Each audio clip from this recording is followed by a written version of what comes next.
तो सभी लोग ऐसा करते हैं कि एक जो दाहिना हाथ है मेरा उसको एक तरफ उठा लेता हवा में और थोड़ा सक्रियता के लिए, और ये जो आपकी सबसे पहली वाली उंगली क्या कहते हैं इंडिया में इसको, तर्जनी, तो इसको जो है इसके हाथ के पाँव पे बजाएंगे जोर से, फिर 2, फिर 3, फिर 4, फिर 5, फिर 4, फिर 3, फिर 2, फिर 1।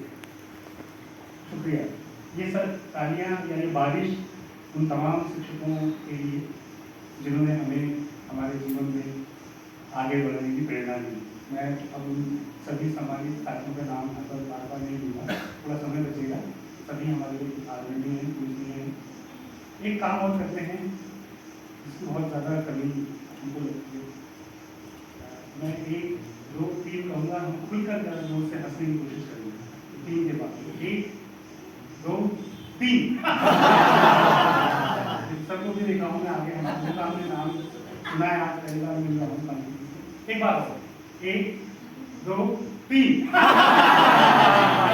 बस एक बार 1, 2, 3।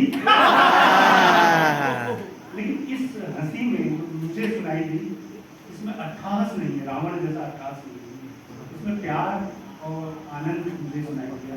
मुझे लगता है कि आपको भी सुनाई दिया होगा। अब सीधे ही चलते हैं उस बातचीत पे।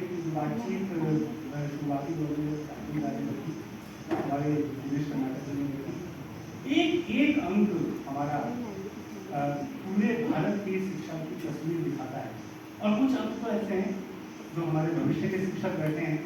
मैं तो उम्मीद करूँगा कि उनके पास सारे अंक हों, चाहे आप सारे अंक ना ले पाएँ तो हम कोशिश करेंगे कि आपको PDF के तौर पर वो मिले। ये बहुत ज़रूरी है क्योंकि जो हमारे बच्चे हैं, आने वाले बच्चे आपके सामने आएंगे, जैसा कि पूरा चित्र, शब्द चित्र हमारे कर्नाटक जी ने आपके सामने खींचा। अब स्थितियाँ बहुत दूसरी हैं, अब बहुत भयावह स्थितियाँ हमारे सामने आ रही हैं। उसका सामना करने के लिए जो हमारे भविष्य के अध्यापक हैं, उनके पास सिर्फ और सिर्फ अपना जो अनुभव है वही काम आएगा, क्लास में भी और क्लास से बाहर भी। सारी दुनिया जानती है और सारा देश और पूरा प्रदेश जानता है कि 20 साल की शिक्षा को जिस तरह इशारा भी साथी ने भी किया कि ध्वस्त करने की तैयारियां चल चुकी हैं, पटरी पर दौड़ चुकी है। ये जो अंक है, मैं इस अंक पर बहुत जल्दी से चीज़ों को रखूँगा, लेकिन जितने भी हमारे अंक हैं वो चिंता जताते हैं। वो कभी कभी बतौर पाठक जब मैं पढ़ता हूँ उनको तो डराते हैं, हिदायत देते हैं। और मुझसे जब मैं उसको पढ़ता हूँ, जब आप इस अंक को पढ़ेंगे तो आपके अंदर आपको खगालने की ताकत भी देंगे और विमर्श की ताकत भी देंगे, और ये भी पूछेंगे आपसे ये अंक आपने अब तक क्या किया। यहाँ पे कोई नाबालिग नहीं, सब बालिग लोग हैं जो पढ़ाते हैं, जो पढ़ाएंगे और जो पढ़ा चुके हैं। सबसे ये सवाल बार बार होता है कि हम लोग अब तक क्या किया। तो ये जो अंक अभी आपके सामने आ रहा है, हम सब लोग परिचित हैं, परिवार के साथ ही बहुत ज़्यादा हम इसके बहुत इतिहास पर हम नहीं जाएंगे, लेकिन इतना तो पता है, हमारे पाठकों को भी पता है और हम सब लोग जो बैठे हैं यहाँ पर, कि हम शैक्षिक सरोकारों को लेकर बात करते हैं। हम उन समर्पित शिक्षकों की बात करते हैं जो शिक्षा की चिंता करते हैं। हम उन सभी अभिभावकों की बात करते हैं जो अपने घर के बच्चों को, अपने पड़ोस के बच्चों को, अपने समाज के बच्चों को भारत का एक अच्छा नागरिक बनाने के लिए प्रयास करते हैं। 14 साल जैसे कि अभी आपने कहा, हम 15वें साल में हैं।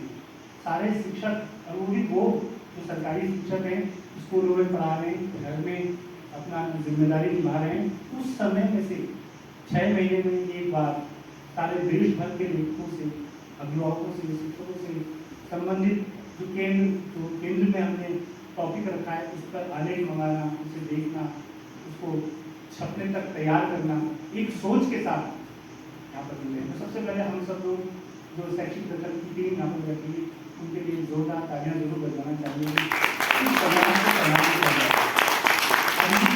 अगर आप गूगल में सर्च करेंगे शिक्षा पर केंद्रित कोई सामग्री, तो पिछले 10-12 सालों में एकलव्य और अजीम प्रेम जी फाउंडेशन की चीज़ें दिखाई देती। लेकिन अब अच्छा लगता है कि जब हम कोई चीज़ सर्च करते हैं तो शैक्षिक जगत के कुछ लेख वहाँ पे गूगल पे तीसरे नंबर पर, कभी कभी दूसरे नंबर पे, कभी कभी चौथे नंबर पर आ जाते हैं। तो वो जो काम पूरे देश को लगातार करना चाहिए था, वो काम अगर एक टीम यहाँ पर कर रही है, उत्तराखंड की टीम कर रही है, और उत्तराखंड की टीम के लिए पूरी शिक्षा के लिए भारत भर के निकल कर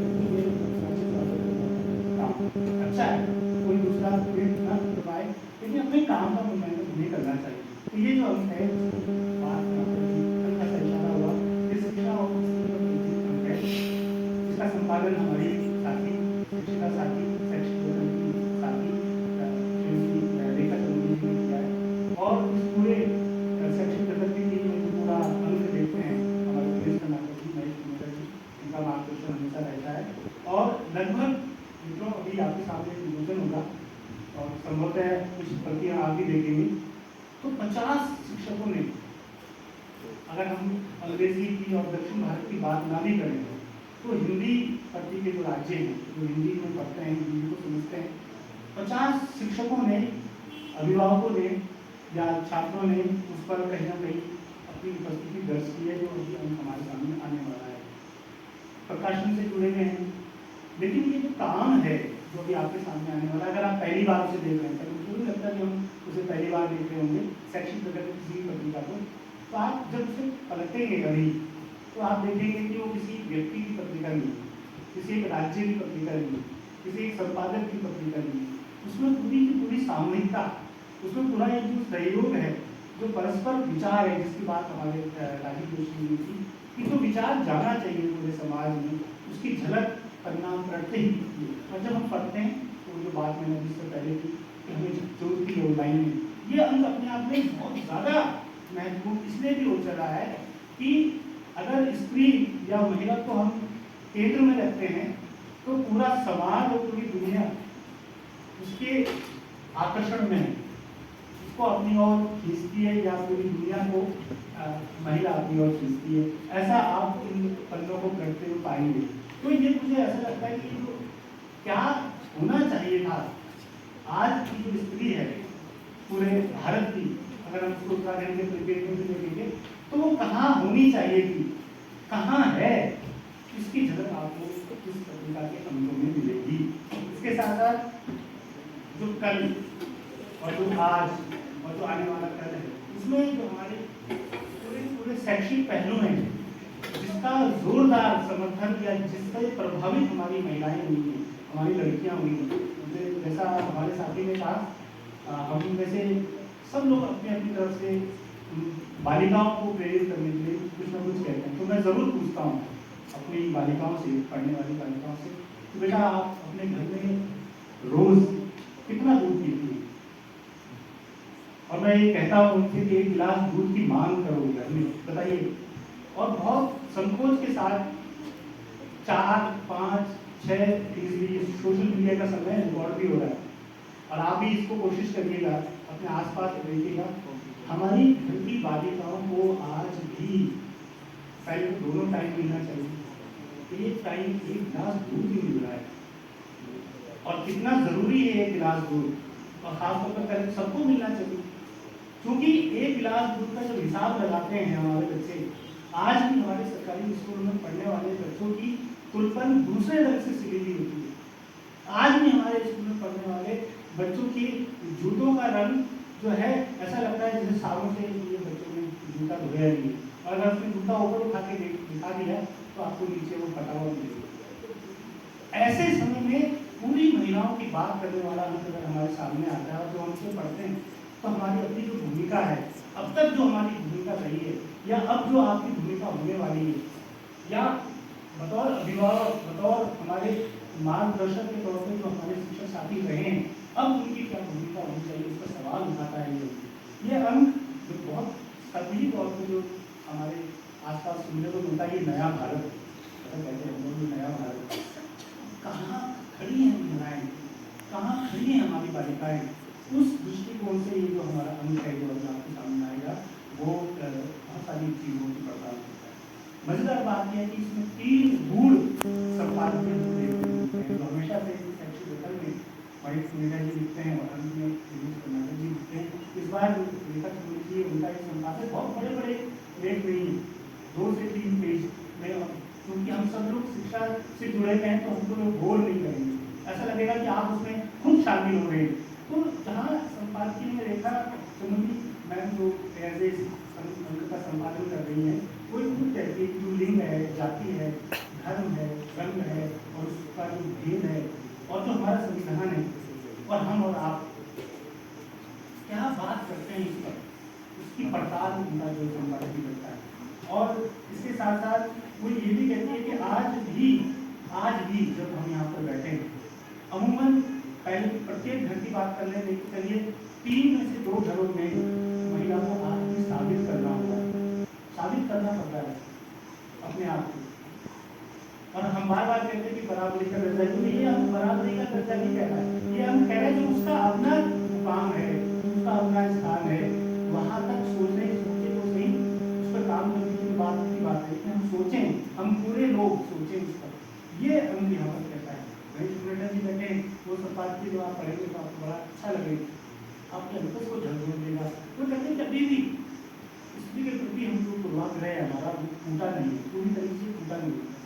तो वो जो धारणाएं हैं वो हमारी जो लैंगिक, अच्छा शब्द का इस्तेमाल यहाँ पर हुआ है और बहुत अच्छी बात है, लैंगिक संवेदनशीलता, हम कितने संवेदनशील हैं इसको। अगर हम अभी, ये बहुत अच्छी बात है, मैं आज हम लोग अंदर आए तो मैं यही देख रहा था, हालांकि मुझे ऐसा देखना नहीं चाहिए था, लेकिन फिर भी देखता है आदमी कितने पुरुष कितने महिलाएं, लेकिन जब आप प्रति को बात करें हर जगह हर क्षेत्र में, तो आज भी बहुत कम मामलों में ऐसा दिखाई देता है कि स्त्रियाँ ज़्यादा हों और पुरुष कम।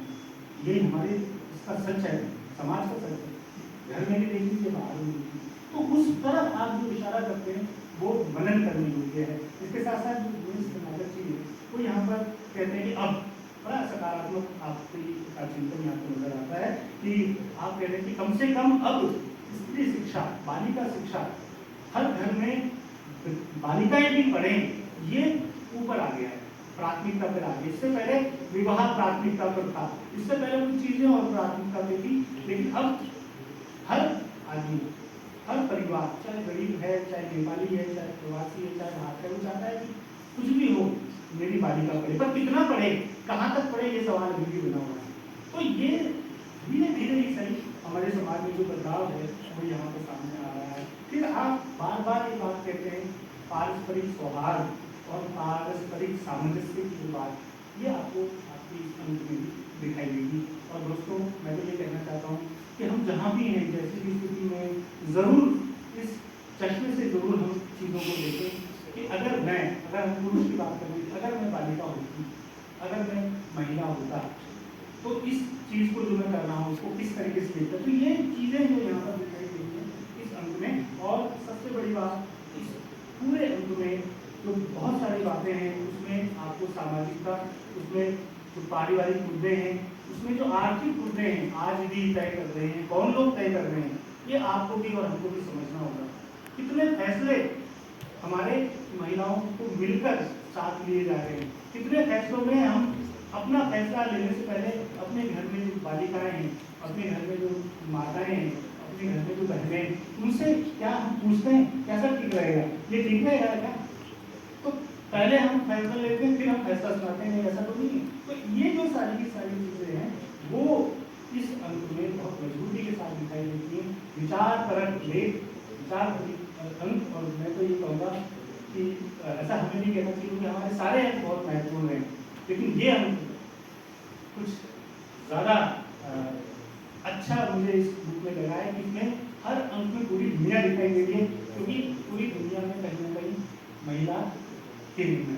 तो ये जो सारी की सारी बातें हैं ये इतनी केंद्र में तो भले चाहिए अंक है, लेकिन हम जब से पढ़ेंगे तो हम पाएंगे कि यार तो हमसे भी सवाल नहीं है, क्या ये तो मुझे भी सोचना चाहिए, क्या ये मुझे भी करना चाहिए, या अच्छा ठीक है अब मैं ऐसा करूँगा। मुझे ऐसा लगता है अगर ये अंक में से 50% चीज़ें सामग्री मैं अगर इस समय पढ़ता हूँ तो मैं जहाँ पढ़ने से शुरू करता हूँ वहाँ से मैं 10 कदम आगे अपने विचार को ले जाता हूँ। तो ये बहुत बड़ी बात है।